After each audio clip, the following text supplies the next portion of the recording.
ทุกคนกำมาสปอร์ตสตรองโมดีบรัมปัจจุบันเทียบอันรัชนวิทย์กัมพูชาออสเตรเลียตักตีบุยเราบัว và đất đi nuôi mà gồm cả họ không cho bay mà gồm cái đó hết với cả một cái Australia và có cái bao bì ra đây như của anh ông này lo cái này là cái gì lo ra cái hơn mà ta và lên cho biết vào cái loan chân một này và tại cái mai và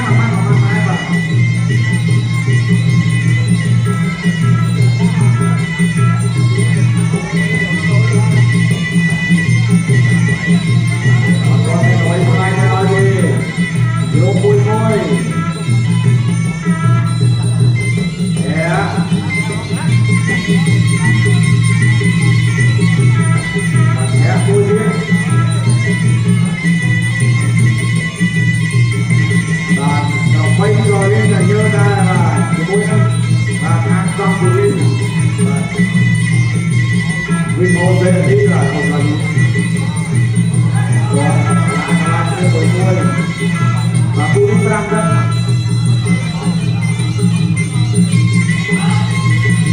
và rồi nha và đi đang bóc và bóc một đu bê chạy bê mũi là đi kia này và chào đi ra quay rồi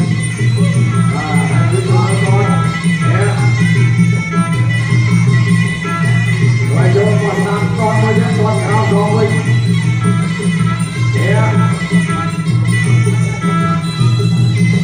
con cao thôi nhé thôi nhé mấy năm mà còn hơn như vậy anh đi kia nhé con cao đi ra quay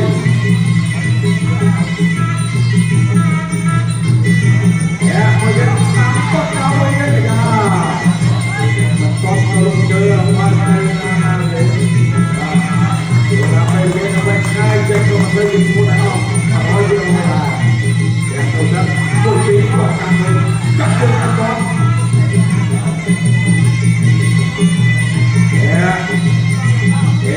đi hết lên tôi biết nó bây giờ một bạn rồi là với cái chân nhẹ nó còn hẳn nó với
Tung Tung Tung tiếp.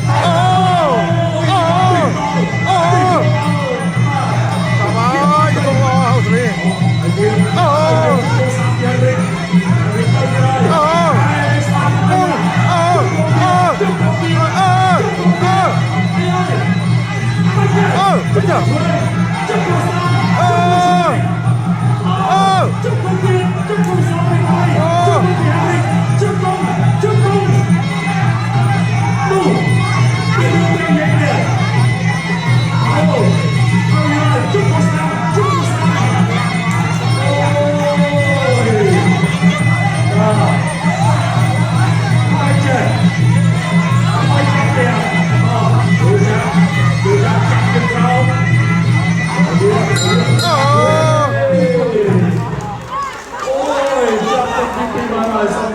chưa?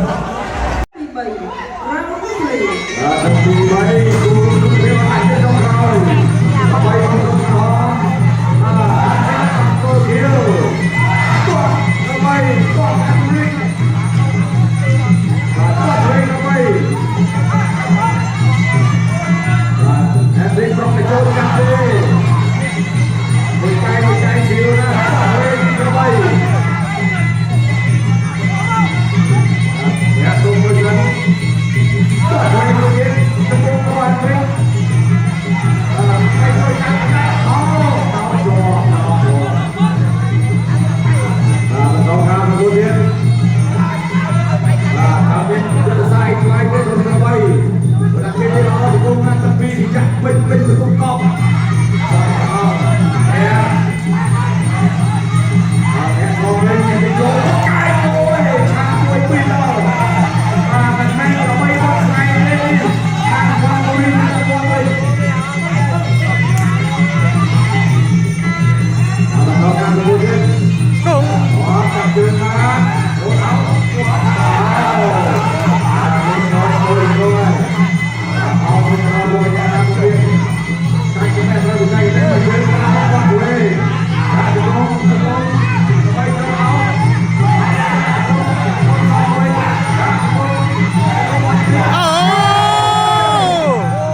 Một bình mau.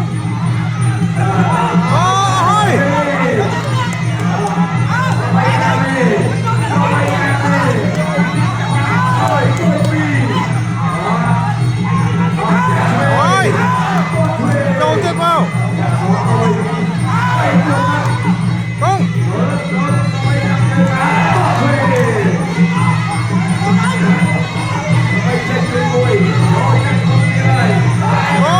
Cảnh.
Dưới cái sát cao các lên một chúng ta có to được.